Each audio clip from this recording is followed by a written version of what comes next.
Bahasa apa tadi? Nama. Oke, nama saya Suyanto dari Fakultas Informatika. Terus apa lagi? Terus untuk lulusan Bapak lulusan Oh, angkatan saya berapa ya? angkatan 93. Oh, 93. Ya. Terus gimana Bapak tentang IT Telkom sendiri? Apa mungkin bisa cerita tentang masa-masa Bapak jadi mahasiswa? Oke, ya. Setelah sejak 93, ST Telkom itu sudah tidak ada ikatan dinas lagi.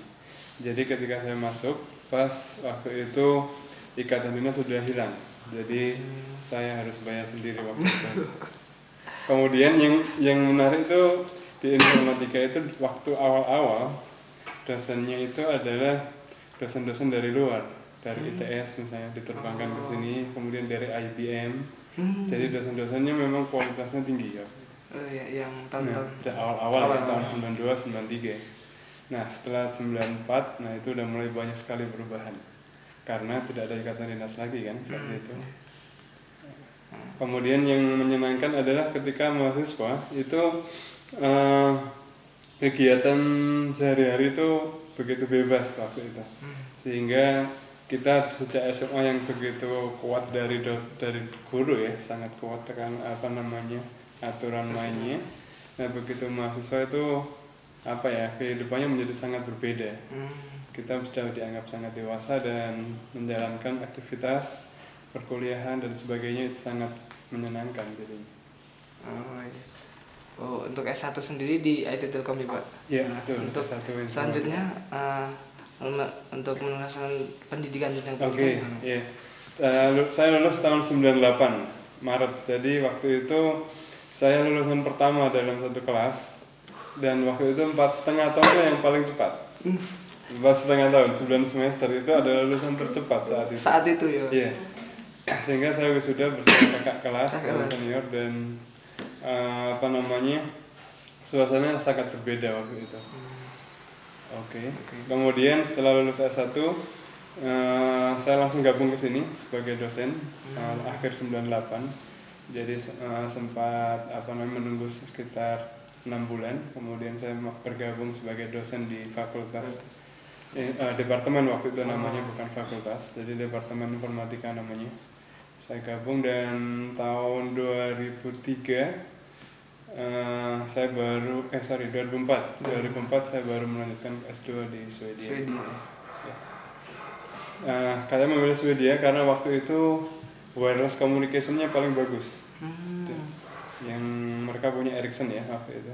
Kebetulan waktu saya ngajar tahun 2001, saya memenangkan kompetisi dengan dua mahasiswa IF angkatan 96 waktu itu.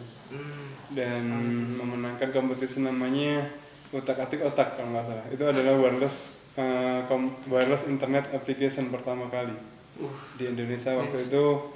Orang belum pernah menggunakan internet di handphone ya. Tahun 2001 itu pertama kalinya kita bikin aplikasi untuk pencarian lokasi semacam GPS sekarang. Iya. Ya itu pertama kali dibuat di Bandung waktu itu, namanya Petawalk. Itu adalah aplikasi pertama dan menjadi kemenangan IT Telkom pertama kali dalam kompetisi nasional. Dan kemudian saya ikut sebagai awardnya, saya dapat kesempatan untuk mengunjungi Research and Development Center Ericsson di Swedia, di Stockholm. Itu pertama kali saya menikmati kehidupan internasional bersama mahasiswa. Itu bimbingan saya, ada 2 orang dan saya sebagai pembimbingnya waktu itu. Oh, itu mulai prestasi-prestasi Bapak di sana. Sejak itu, kemudian 2004 saya melanjutkan S2 di sana karena memang suasananya sangat menyenangkan di sana. Saya lihat jauh lebih baik dibanding itu Telkom. Sangat menyenangkan, sehingga perkuliahan itu benar-benar treatment personal di sana. Jadi mahasiswa itu dianggap sebagai seorang individu yang unik. Jadi talenta di-upgrade dengan personal, sangat personal sekali. Sehingga setiap profesor sangat mengenal gaya bahasa, gaya tulisan, dan semuanya setiap mahasiswanya sangat kenal. Ya. Dan kemudian di sana yang menarik adalah kita dituntut untuk mandiri, kemudian menyampaikan semua ide kita secara lugas, tidak ada yang perlu ditutupi, tidak ada perlu rasa takut sama sekali di sana. Di Swedia. Ya, itu iklim atmosfer edukasi, atmosfer pendidikan yang saya rasakan sangat berbeda dengan di sini. Padahal saya pikir dulu STT itu sudah sangat bagus. Ternyata ada yang jauh lebih baik. Di atas langit ada langit ya. Iya. Iya Pak. Jadi dari mulai itu juga lomba-lomba aja, paper-paper Iya. juga sudah mulai. Ya, sejak itu. Iya. Nah, kemudian tahun 2005 saya balik. Jadi di sana cuma setahun. Oh iya. Kemudian saya kerjakan tesisnya saya kerjakan di Kyoto di Jepang. Sama di sini, jadi mengerjakan secara parsial. Jadi di sana memang sangat simpel aturan pendidikannya itu ya. Tesis nggak harus sidang di sana. Tidak perlu ada sidang seperti di sini yang menyeramkan gitu. Di sana sidangnya boleh kita kerjakan di negara kita sendiri, misalkan kita pulang misalkan, kemudian kita kerjakan di Jepang waktu itu kebetulan ada project dengan Telkom.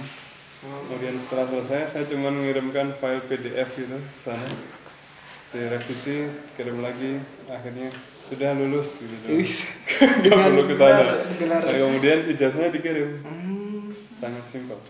Itu modul pendidikan yang menurut saya paling menyenangkan selama saya alami sejak dari SD sampai sekarang. Kemudian untuk mungkin paper-paper gitu Pak. Oke, iya, paper pertama saya itu tahun 2006. Paper pertama itu waktu itu pengalamannya sangat menarik. Ketika saya nulis paper itu butuh waktu 2 mingguan kira-kira. Kemudian saya submit ke Amerika waktu itu, ditolak. Ini bahasa Inggrisnya kurang menarik. Pokoknya di komentari sangat buruk lah waktu itu. Sempat tertekan 3 hari lah, nggak enak makan lah, nggak enak tidur. Nah, kemudian saya perbaiki lagi sangat banyak revisinya. Kemudian saya submit ke Hong Kong waktu itu, di IEEE Hong Kong section. Kemudian diterima. Itu paper pertama saya. Kemudian paper kedua ternyata lebih cepat setelah mengalami banyak revisi itu ya. Saya terlatih untuk menulis paper lebih cepat. Di paper kedua saya itu di Taiwan, itu sekitar cuma 3 hari ngerti. 3 hari. Itu cari bahan gitu gimana loh? Iya, karena sudah terlatih kan. Oh iya. Sejak S2 di Swedia itu memang dilatih untuk menuliskan ide kita sendiri gitu. Tidak sama sekali terlarang untuk menyontek. Jadi kalau nyontek udah pasti DO di Swedia itu, sangat keras.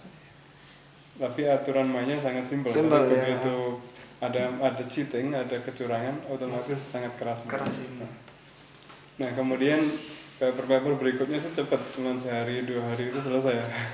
Kadang paper saya yang kelima ke-6 kemarin ya, yang di Jerman sama di Austria itu cuma 2 harian, terus semalam malah. Yang di Austria itu cuma semalam. Relatif cepat. Dan situ yang menarik adalah ketika saya berdialog dengan mahasiswa untuk menulis sebuah paper itu, mereka sangat tertantang untuk menemukan hal baru ya. Jadi ada novelty, kemudian ada performance yang signifikan meningkat dari paper-paper sebelumnya. Kemudian yang terakhir itu justifikasi ya, jadi ada bukti matematis maupun empiris yang harus disampaikan. Nah, mahasiswa S1 sebenarnya belum sanggup untuk itu sebenarnya. Tapi saya berani ngajak mereka, kemudian saya ajak diskusi cukup banyak, jadi memang sampai 2 bulan itu kerja cukup keras memang, sampai beberapa malam. Tapi performa mereka ternyata bisa gitu. Bahkan sampai di Jerman waktu itu di Kaiserslautern kotanya, kota kecil nggak terlalu besar. Sampai sana itu mahasiswa yang masih unyu-unyu itu ya, masih kecil lah, baru 20 tahun dia kayaknya usianya. Dia memang relatif cepat kuliahnya. Kemudian dia juga akselerasi di SMA-nya. Dia masih kecil, masih 20 tahun ya. Waktu sampai sana presentasi di depan banyak profesor kan. Terus ditanya, "Kamu student bukan?" "Ya, I'm student." "PhD?" "Bukan." "Master?" "Bukan juga." "Loh, kamu studi apa?" "Saya bachelor gitu." Tapi dia heran, nanti banyak profesor ya. S1 udah bisa nulis paper gitu. Itu hal yang menarik gitu. Sebenarnya kalau misalkan anak-anak itu sudah bisa nulis satu paper internasional, waktu itu dipublis oleh Springer ya, termasuk ya 3 besar publisher terbesar setelah ACM dan IEEE. Itu sebenarnya untuk mencari S2 di luar sangat mudah karena ada satu poin cukup besar di situ. Publikasi internasional sudah ada. Itu jarang-jarang sekali anak S1 udah bisa nulis paper, minimal S2 biasanya. Bahkan umumnya mereka biasanya PhD kandidat ya, yang memang S3 ya mereka, sedang S3 baru mereka nulis paper sebenarnya. Tapi di Indonesia itu tidak masalah sebenarnya kan, kita boleh saja menulis paper meskipun baru S1 ya, masih kecil itu, tapi bisa sebenarnya. Cuman semua emang yang desain saya, teman mahasiswanya itu saya latih cukup keras memang di sana. Seperti itu. Ini ada kata-kata Mas, ini katanya ya ini yang harapan ke untuk nanti kan ini ditampilkan ke mahasiswa. Oke, iya, yang untuk mahasiswa ya. Yang untuk mahasiswa itu oke, saya waktu pertama saya masuk sini semester 1-2 itu sebenarnya sangat tidak menyenangkan. Terus terang informatika itu pelajaran yang tidak menarik sama sekali, apalagi coding ya, algoritma dan coding itu sangat mengganggu pikiran itu beneran. Tapi sejak semester 3 itu ternyata saya sangat menikmati itu ketika ada tugas kuliah. Tugas kuliah itu membuat semacam animasi game gitu ya. Itu sangat rumit kelihatannya di awalnya. Wah, bisa sehebat ini ya, tugasnya berat sekali saya pikirin. Tapi saya coba untuk membuat sesuatu yang sangat kecil. Itu cuma menggerakkan pixel, titik-titiknya digerakkan ya. Wah, ternyata bisa bergerak. Kemudian garis, oh ternyata bisa bergerak juga. Dari hal yang kecil itu saya improve lagi, akhirnya makin besar dan di akhir semester 3 saya menghasilkan sebuah animasi yang sangat hebat waktu itu.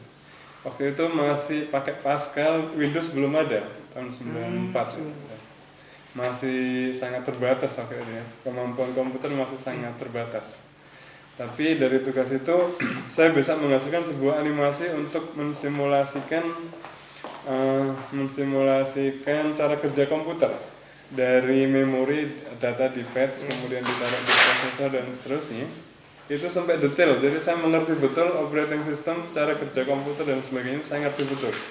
Ukuran busnya 16 bit, 32 bit dan sebagainya itu dihitung semua. Jadi mulai dari bahasa tingkat tinggi, bahasa assembly sampai bahasa mesin itu kita pelajari. Dari situ saya mengenal sekali dunia komputer ya waktu itu. Dan itu menjadi sangat menarik ternyata. Dan sampai tahun akhir kuliah saya menjadi kalau kita lihat ya, misalkan di transkrip saya itu semester 1-2 itu IPK saya cuma 2,5 lah, 2,5. Sulit mencari nilai A waktu itu. Tapi sejak semester 3 sulit mencari nilai yang bukan A. Iya beneran, karena dari ketertarikan yang kelihatan kecil tadi ya, itu menjadi passion yang sangat kuat waktu itu. Sejak semester 3 saya begitu antusias untuk menikmati semua pelajaran informatika, mulai dari database dan semuanya. Hampir semua nilai saya tertinggi terus di kelas. Sejak saat itu informatika menjadi dunia yang sangat indah bagi saya. Dan sampai apalagi ketika saya kuliah di Swedia, itu menjadi lebih hebat lagi suasananya. Terutama yang sudah masuk ke dunia wireless communication ya, wireless mobile device atau micro device yang di Swedia itu sudah sangat maju teknologinya. Saat itu waktu saya 2004 di sana itu sudah 3G 2004. Di sini baru mulai kan 3G. Jadi memang kita terlambat 8 tahun memang bedanya. Di sana udah 5th generation sebenarnya, sudah siap di launching. Di sini belum sama sekali, belum kedengaran. 4th generation juga masih belum. Seperti itu. Jadi pesan saya untuk mahasiswa, saya pikir pada awal kuliah mungkin akan terasa berat ketika transisi dari SMA ke mahasiswa, itu semester 1-2 akan sangat berat. Tapi nanti saya rasa setelah semester 3, ketika semester 3 itu masuk ke dunia yang benar-benar berbeda, ke jurusan masing-masing yang memang itu didesain untuk ke area engineering yang sangat kuat. Jadi itu akan sangat berbeda di semester 3, itu mata pelajaran SMA sudah nggak ada lagi seharusnya. Itu sudah mata kuliah engineering semua yang sudah mulai dari pengetahuan dasar sampai pengetahuan lanjut di dunia engineering. Bagi yang informatika itu yang tadi saya ceritakan, sedangkan kalau yang industri dan elektro nanti bisa dicek di di kurikulumnya dan mungkin bisa bertanya pada seniornya. Saya pikir itu nanti akan bisa mempercepat pemahaman secara menyeluruh tentang dunia yang akan Anda alami 4 tahun atau 8 semester ke depan ya. Atau 7 semester lah, nggak usah lama-lama. 7 semester saya rasa sudah cukup kuat. Oke. Terima kasih Pak. Terus untuk tagline. Tagline ya? Bareng-bareng. Bareng-bareng. Apa kita